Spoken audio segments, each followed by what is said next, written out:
I couldn't do this if he wasn't helping me. It's that kind of we all need each other. We need our communities.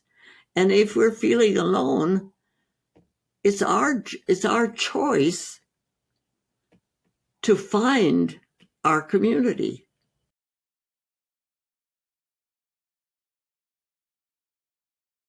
Welcome back to another episode of the Peak Performance Life podcast. Today, we have an episode that I have been looking forward to more than any other episode that we have ever recorded on this podcast. And that is because we have Dr. Gladys McGarey, who is 102 years old. And I just finished reading her book, which is one of my top favorite books, probably of all time, which is called The Well-Lived Life. She has been a doctor for pretty much the majority of her life. Even when she was a child, she was with her parents in India who were doctors. And she has just some incredible stories about life, about health, about happiness. And I'm so excited. Dr. Gladys, thank you so much for joining us here today. Oh, I'm so happy to be able to do it. I'm in awe that we can do this. Yes. Yeah. Well, I'd love to start with just a little bit of a background. I know that from a young age, I believe you were in India with your parents and they were doctors. And from what I understand from the book, they didn't have much medical equipment or, many resources and tools, but yet they had a really profound impact on the lives of many people. Is that right? Yes, it was so important for me growing up in that atmosphere that, my mother went into labor with me at the Taj Mahal. I think she's kind of a drama queen or something, but it was, my life came in like that. And my parents were both osteopathic physicians. My dad was an MD too. And so the fact that my mother was an active, practicing physician during a time when women were, we were supposed to be nurses and teachers and home bodies, but this business of being a professional person was totally unthinkable. In fact, when they went to India in 1914, right in the middle of the World War One, one. Yeah. I get these wars mixed up. She was listed as part of my dad's baggage. She didn't even have a passport herself. So it was that reality that we did what we had to do, but she came in with this knowing, and there's all kinds of stories about how they managed to do the things that they did. But we lived in the jungles of North India all winter long while my parents were taking their medical work right back into the jungles. And you mentioned it, the fact that they were able to do healing at a level that was so profound with very little equipment.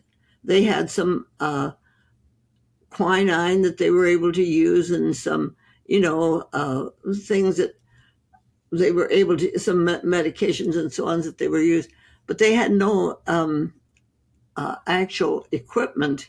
In fact, both of them, the Indian people had never seen a dentist. They didn't know that. But if a person came with teeth that needed to be pulled, there was no dental chair or any dental equipment. They would have the patient sit down in front of them, and they'd put their knees on either side of their head, and go in with the forceps to catch the tooth and pull it out. I mean, it was that primitive, the work that was being done, but the people were healing. They came by in hundreds to our medical tent and would just sit there and wait until my parents got them in line, and they never turned anybody away. And so for me, it was I somehow figured out that I was a doctor, and even my dolls got treated because my sister wouldn't let me play with her dolls because her dolls weren't sick, and my dolls got sick, and all this kind of stuff. But it was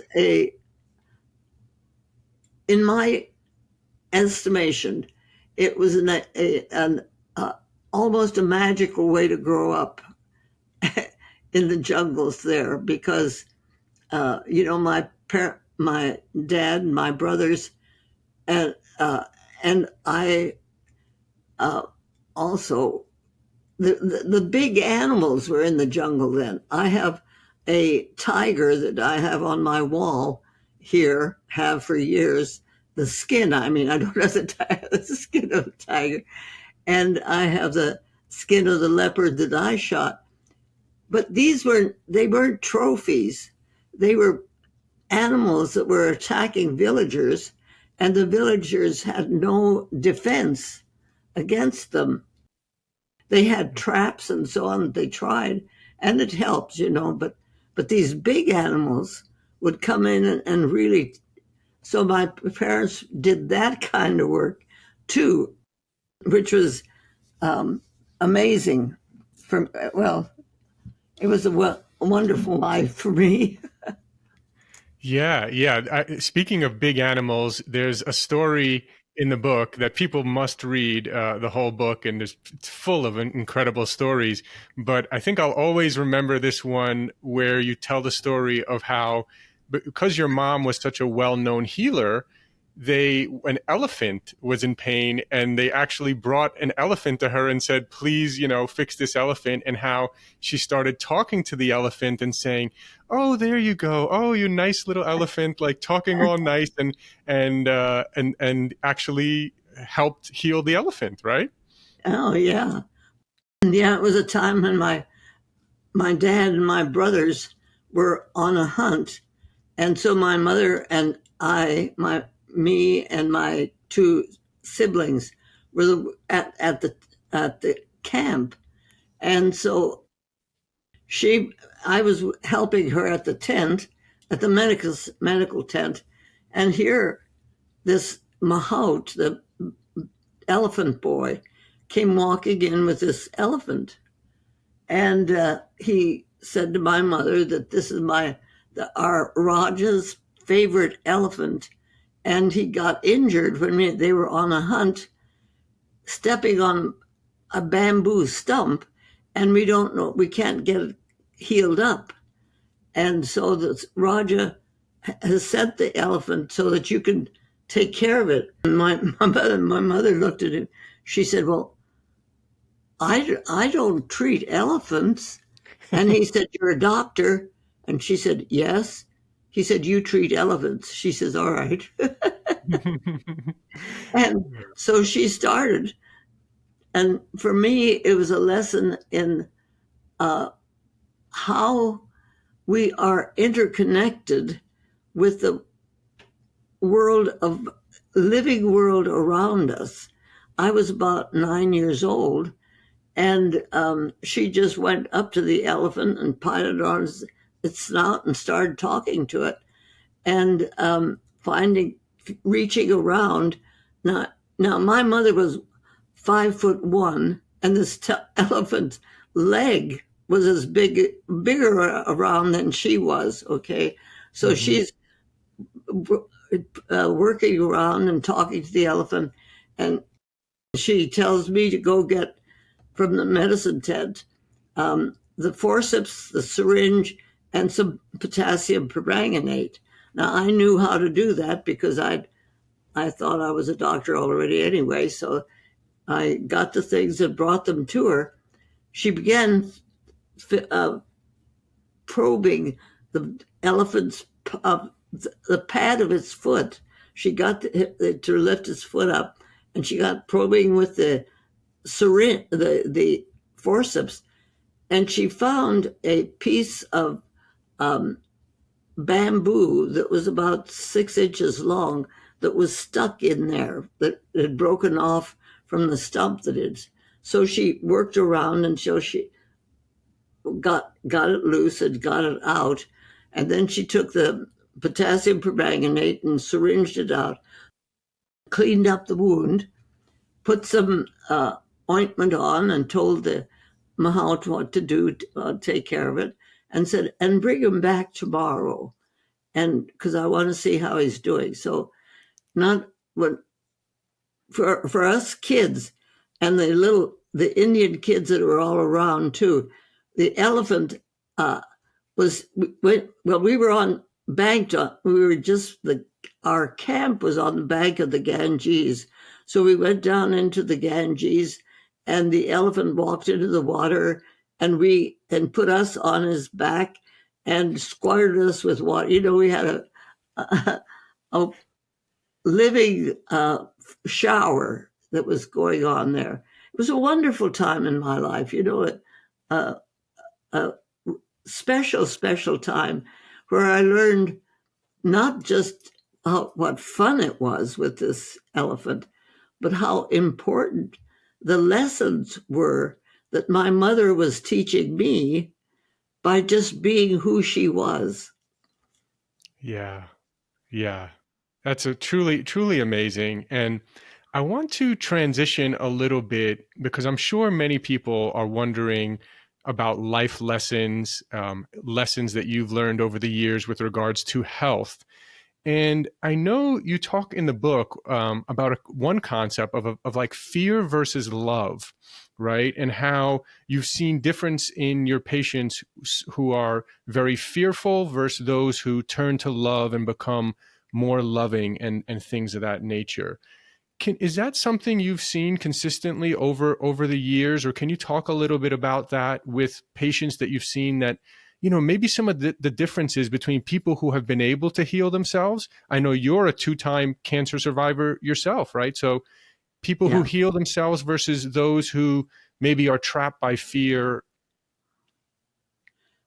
Yes, because in my scheme of things, the way I think this healing process works, love is the great healer.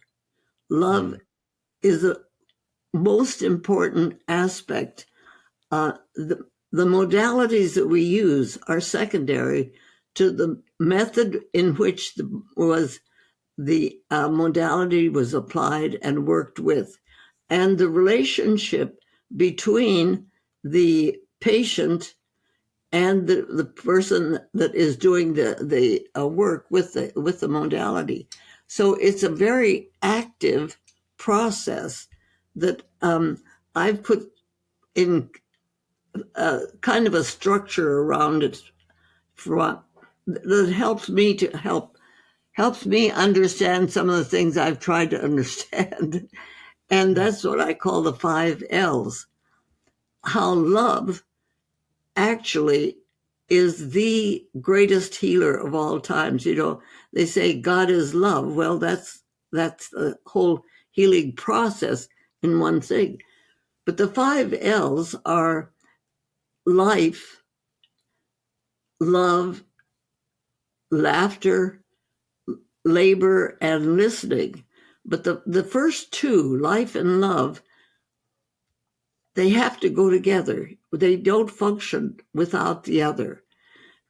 And you can have a seed in a pyramid that's been there for 5,000 years with all the energy of the universe within that seed, but it can't do anything until it's activated by love, which is water and sunshine. So those two are one integral part. They're like the sperm and the ovum. They're like a mother who is pregnant and the baby within her are one unit. You can't separate them. They are one unit. So the first 2 L's are one unit. There you have, I'll get into femifesting later, but the femifesting, manifesting aspect of the duality of this dimension that we're living in. The third one is laughter. Laughter without love is cruel. It's cold. It tears families apart. It causes wars. But laughter with love is joy and happiness. It's what we, it really helps our juice move really well. Getting good laugh is actually healing. And labor without love is drudgery. I mean, oh man, I got to go to work. Too many diapers. This is too hard. We get stuck in dark places and we just can't see our way out of it. It's just too much. But labor with love becomes bliss. It's why you do what you're doing. It's what I do, what I'm doing. It's why singers sing. It's why painters paint. And we work 5 times as hard doing what this inner urge is than we would if we were just dragging ourselves into one position. And, this whole business of having to do whatever it is that we have to do. So and then the fifth one is listening. Listening without love is empty sound. It's so important for us to be able to hear what it is that is there. And when we do, when we hear what we're being presented with, it's understanding. Without love, it's empty. Without love, it's empty sound. With love, it's understanding.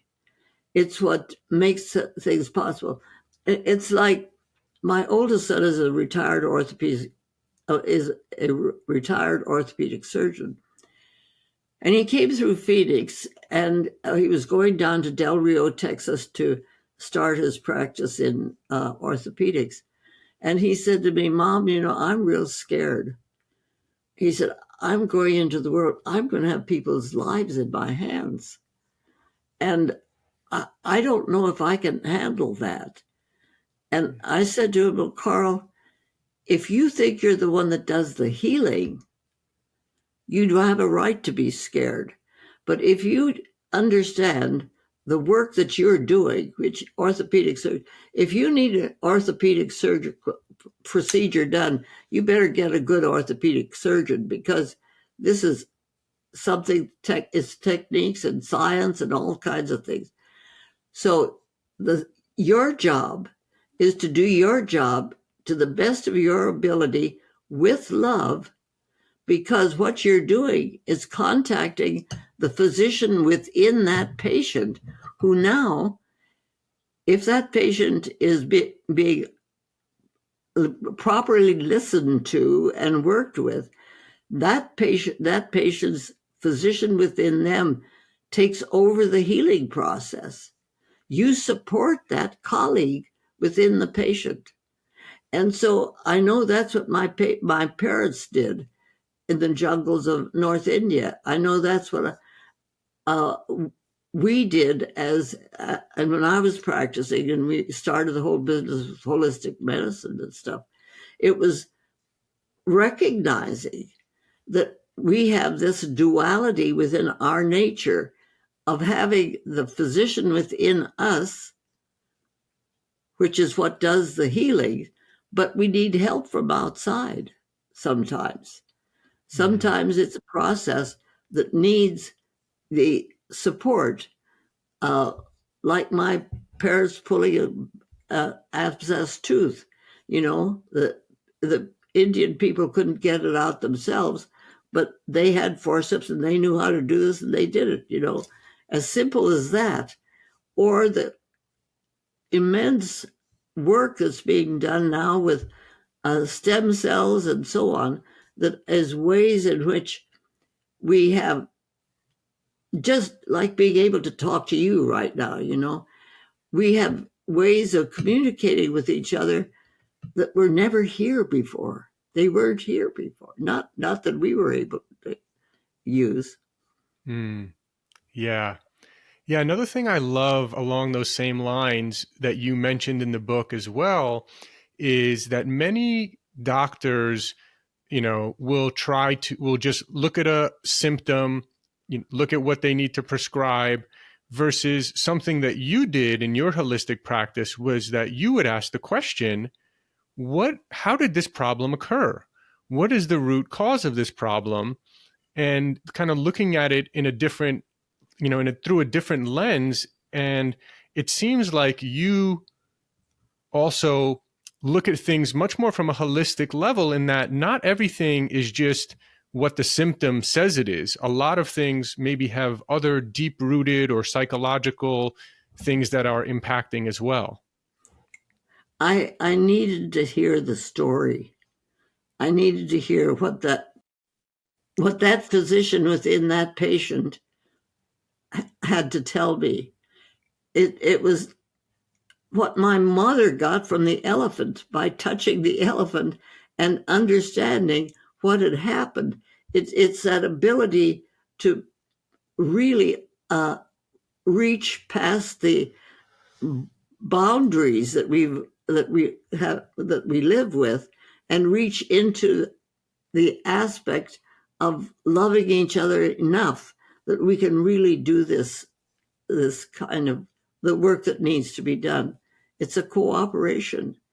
And so, yes, I think that it's really, I can't tell you through the years how many times I've had a patient that I have sent to a specialist or somebody, they've come back and said, well, they didn't listen to me. It's and I have a really close friend who's a neurologist here in town, was telling me that he was working with one of the residents a few weeks ago, and when he got to the room where the patient was, the resident was waiting with a chart outside of the room, and he said, well, let's go in. And she said, oh, we don't need to go in there. And he said, what do you mean we don't need to go in there? She said, he has Alzheimer's. He won't understand anything we say. And this friend of mine said, now, wait a minute. We have two patients in there. We have the patient who has Alzheimer's, but his wife is there with him. And she is the one who now has to take what we're offering him and being able to work with him on that. And besides which, we need to touch him. So it was that in understanding of what healing is all about. It's not just about reading and prescribing medications and having them use the medications. The modality is secondary. The way in which it's done is what's primary. Yeah. Yeah, you gave another great example as well of a lady who had a couple of miscarriages, and she was now pregnant again.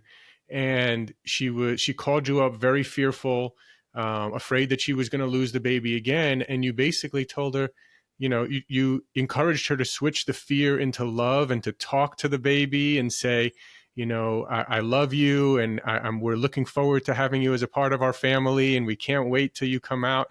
And she ended up having a healthy baby.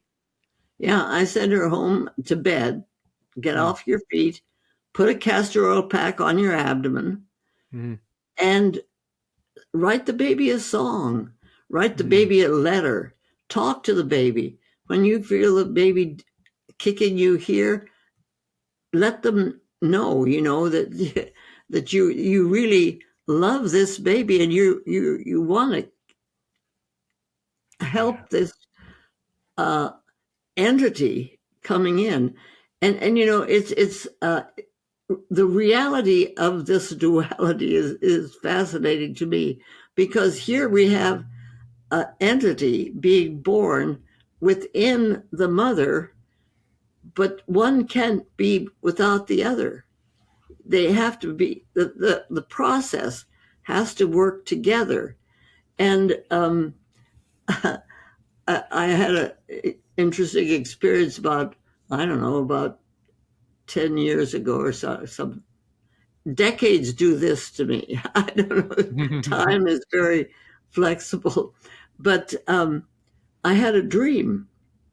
And see, one of the things I really encourage my patients to do is pay attention to their dreams, because the unconscious mind allows us to dream in ways that we can really understand the things that our body is telling us.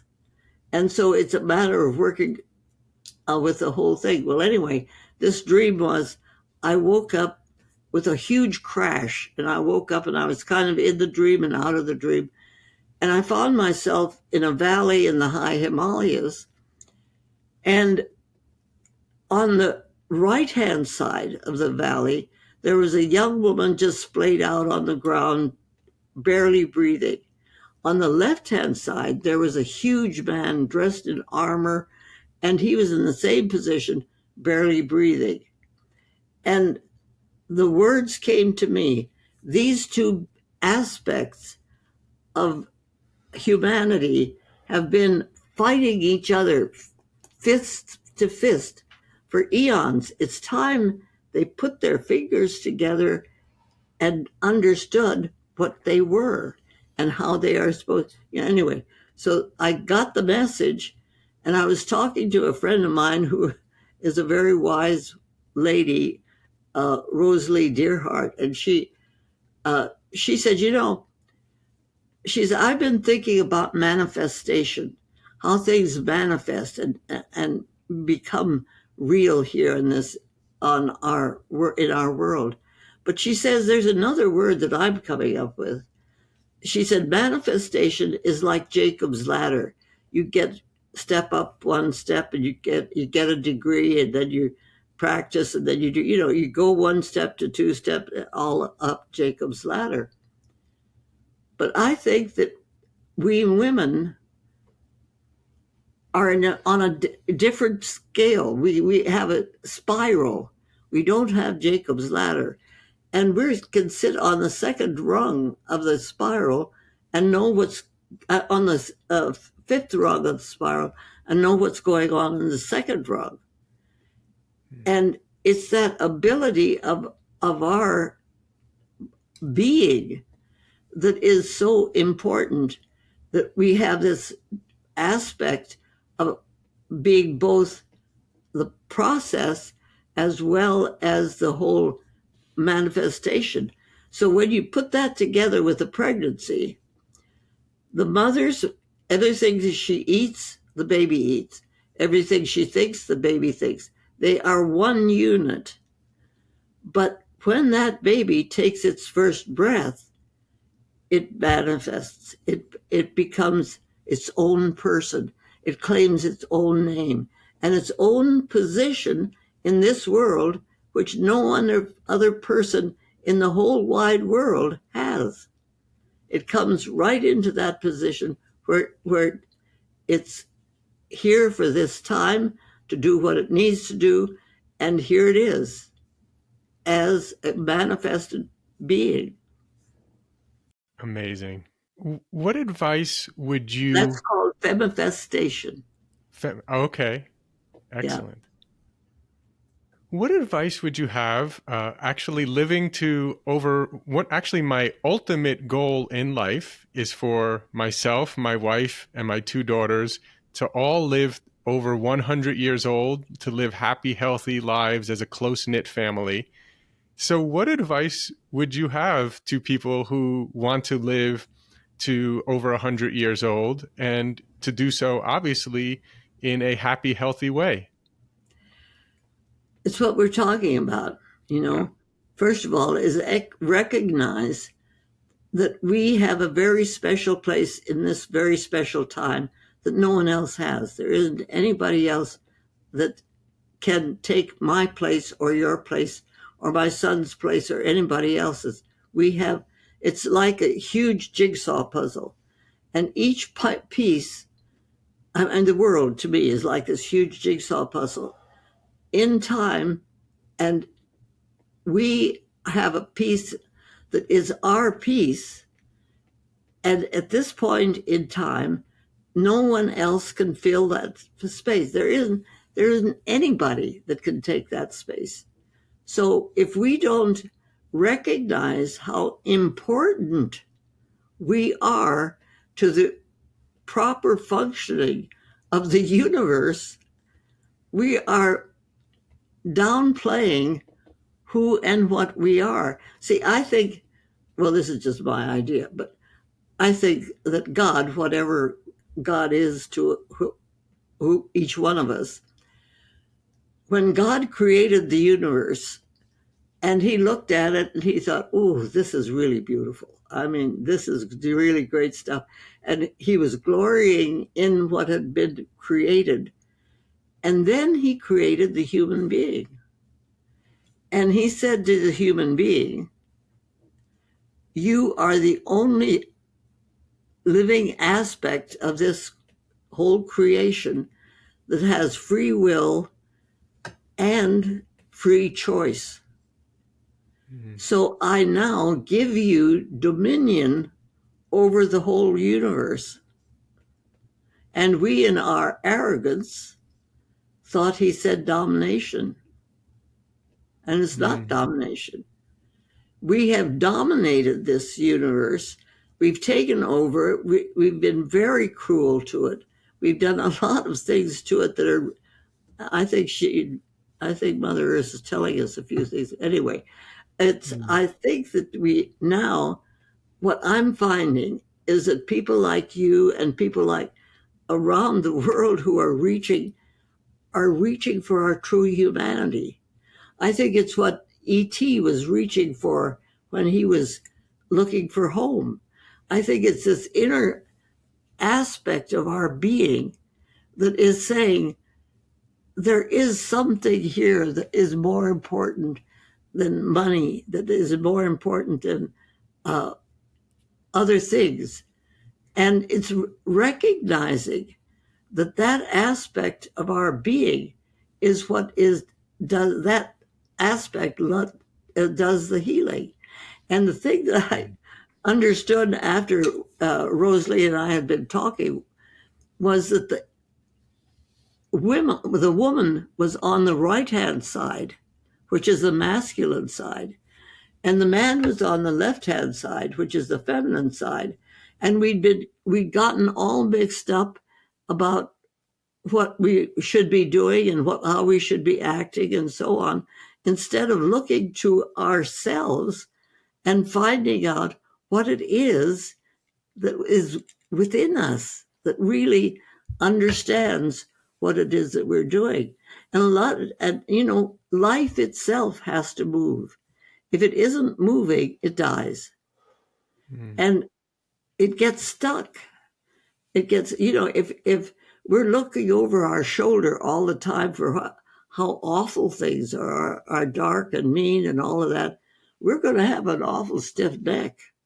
But if we can turn our head to the light and start looking up towards the light, we can get that crick out of our neck and start looking for things. But you're not going to find it if you're not going to look for it. Yes. I know you are, likewise myself, very important to have a positive mental attitude, to always look at the bright side of things.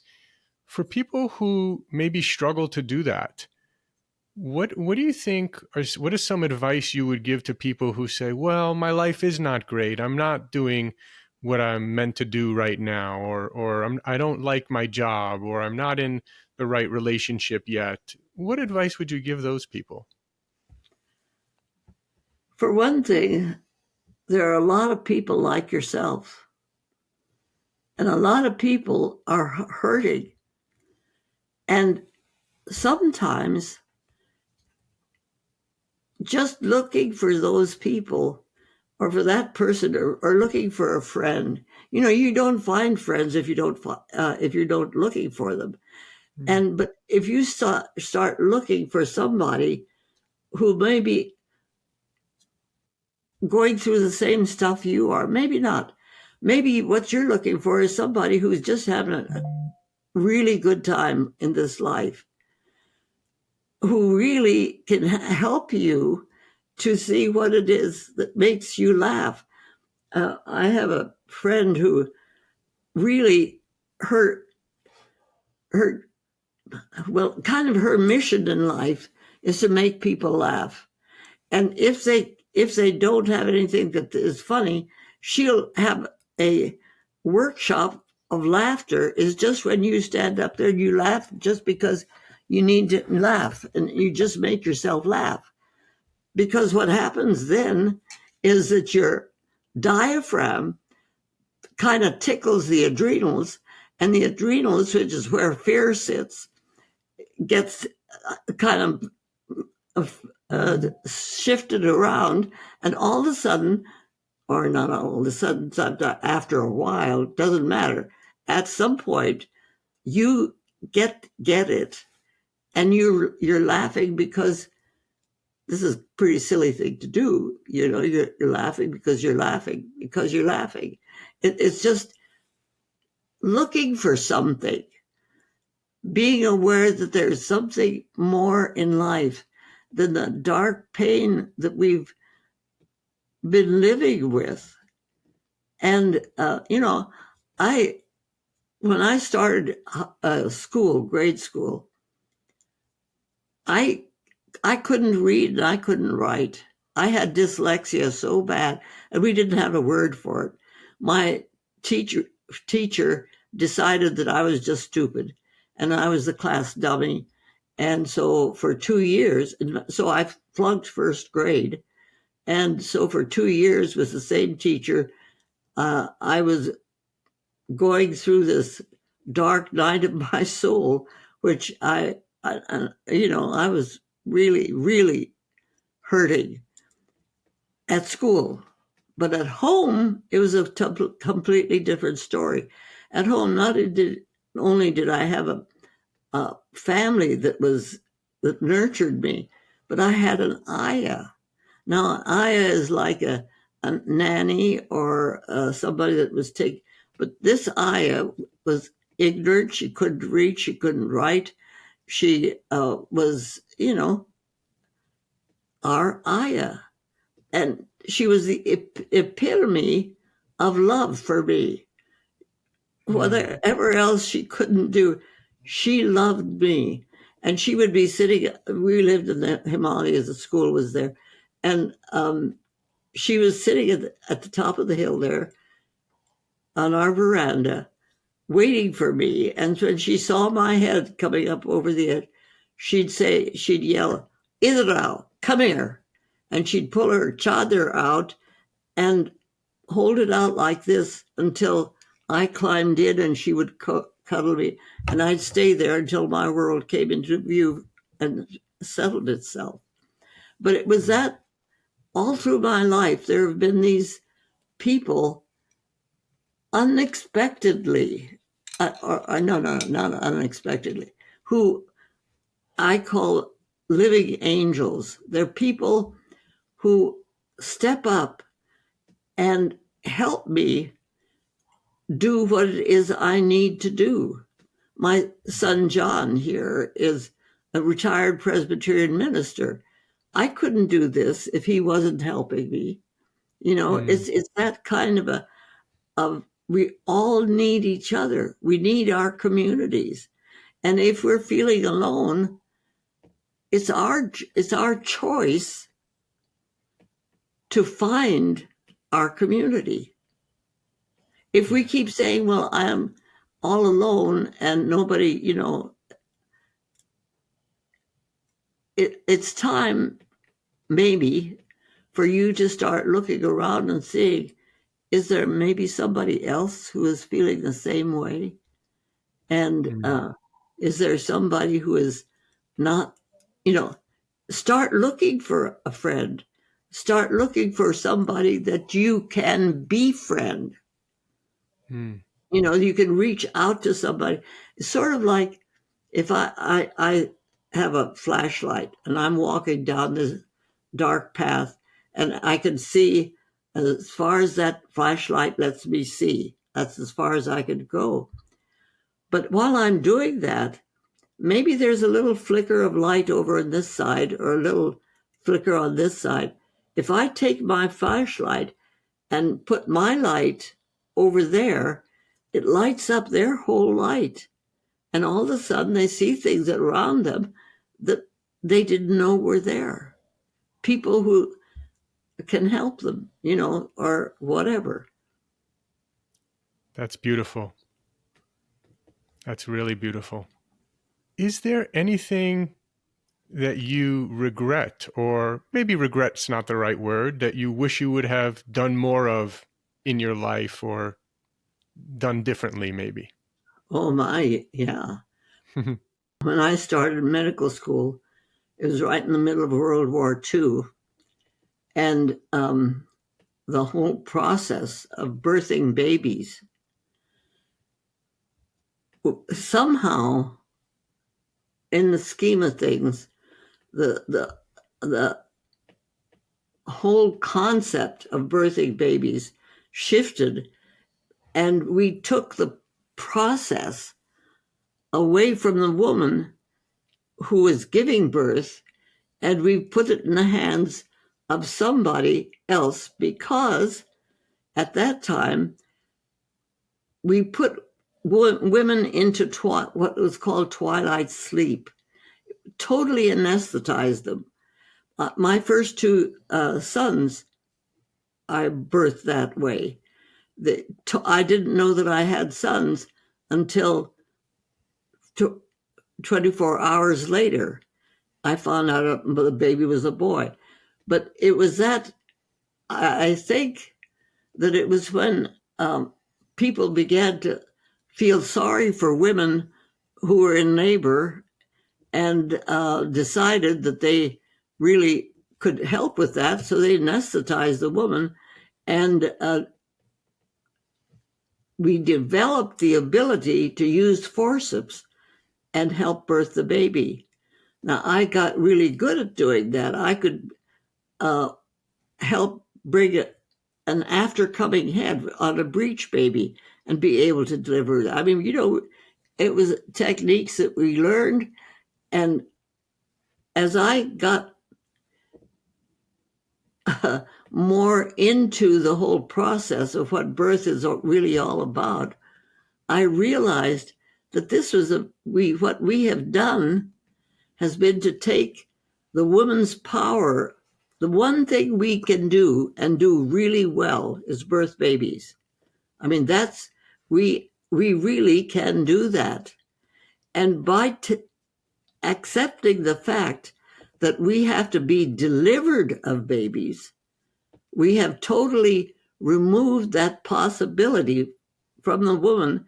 And I'm trying very hard not to use the word "I helped deliver this baby" or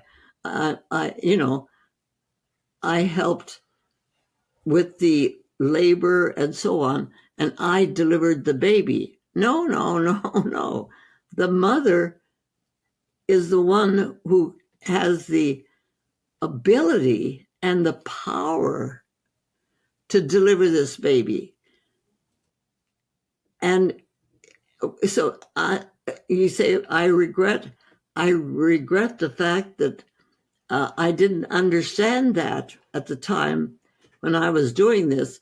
But what I did understand is that I could do something, do it well, and do as good as it could happen, But the whole process of women reclaiming our nature as beings who can birth babies ourselves is huge. That's really good. One more thing I want to ask you about, because you talk about it in your book as well, is finding that juice in life, right? Finding the thing that gives you the juice in life that really, and I think for you, you had mentioned that as a young child, out there in India with your parents being doctors and seeing the miracles that they were doing, you very quickly at a young age realized what gave you juice and what you wanted your purpose in life to be. What advice would you maybe have to others who want to try to figure out what it is that gives them juice in life? Well, I have 5 great granddaughters who, at the age of 2 or the, around there, said that they are doctors. My daughter, who is I practiced with until I retired when I went to Afghanistan. When she was 2, she allowed me to understand that she was a doctor too. It was if we can understand. See, there are families that are painters. There are families that are, chefs. There are families that are different, teachers, nurses. Our family happens to be one that's a family of doctors. And so look at your own family. It's not saying now that doesn't mean all of my kids are doctors, but the ones that have come in with this juice of having a life where you could really put your energy into helping people with their health and their healing, that is a wonderful thing to be able to do.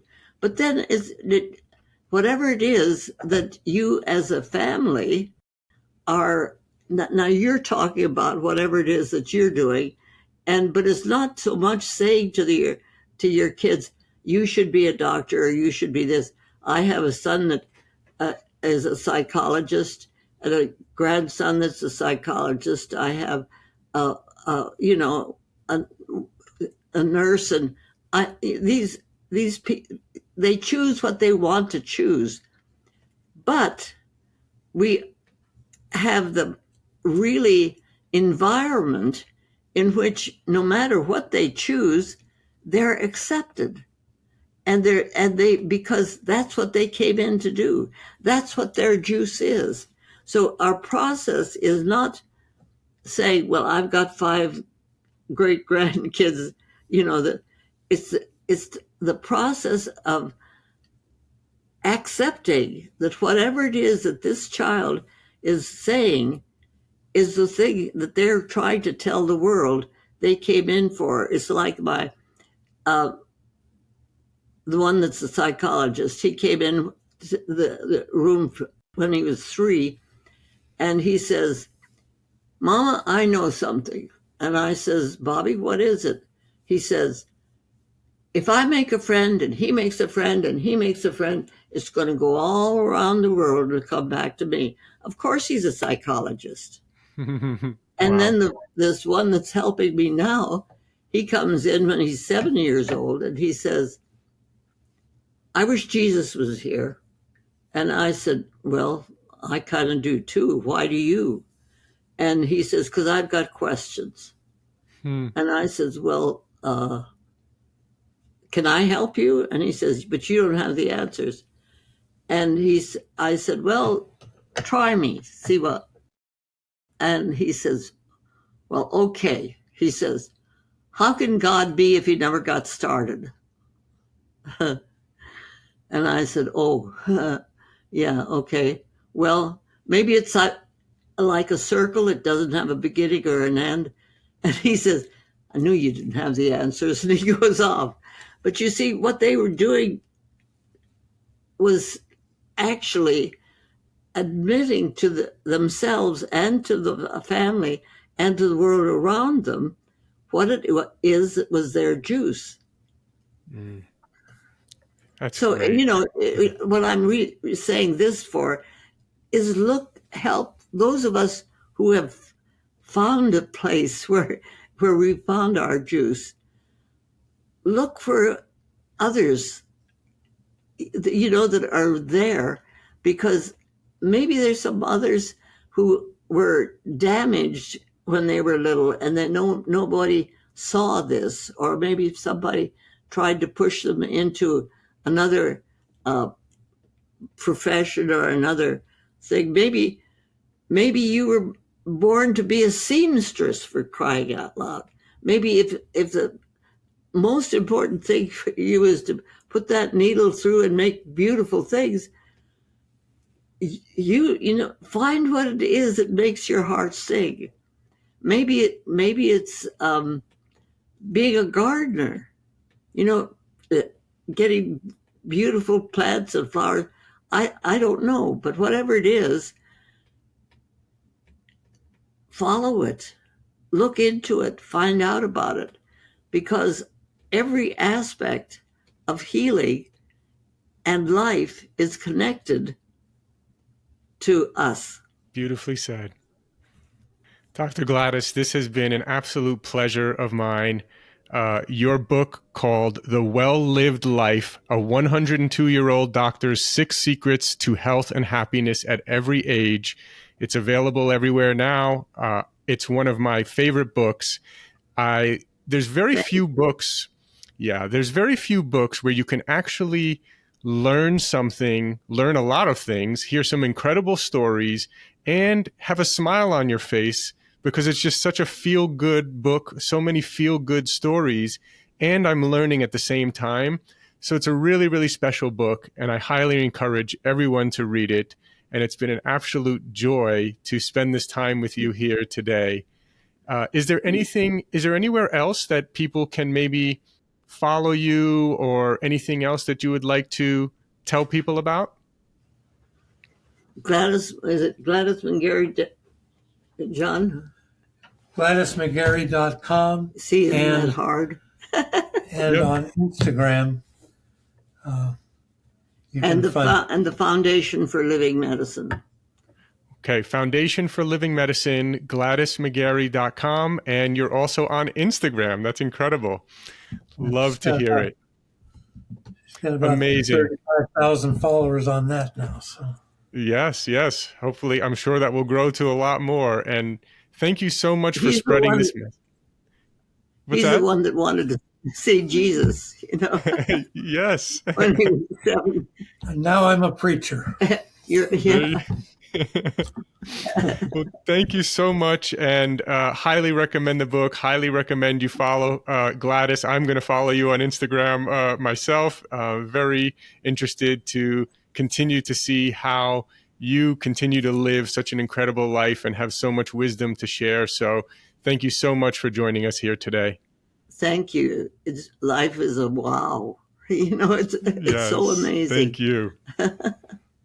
And thank you for having me. Thanks for listening. If you enjoyed the episode, can you please leave us a rating or review and subscribe? I've realized that while we have actually increased our downloads a lot, we're actually getting a lot of downloads, which I'm really happy about. We actually have very few ratings. And I realized that I've never asked people really to rate much. So I'm asking you now if you could please rate and review and subscribe. And if you enjoyed the episode, please forward it along to anyone that you think will get value out of this. Also, if you haven't checked out our line of products at buypeakperformance.com, you get 20% off your first order. That's www.buypeakperformance.com.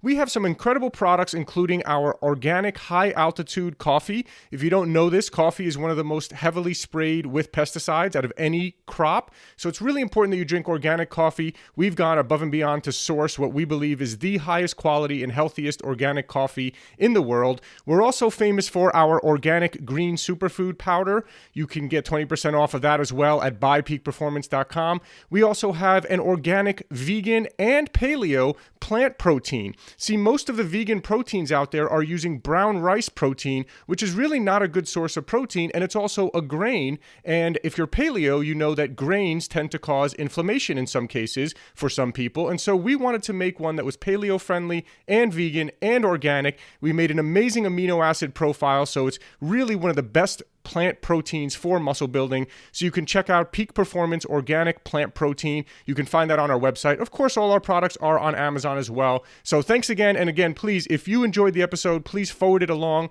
to someone who you feel can get value out of it. And please leave us a rating, review, and subscribe. Thank you.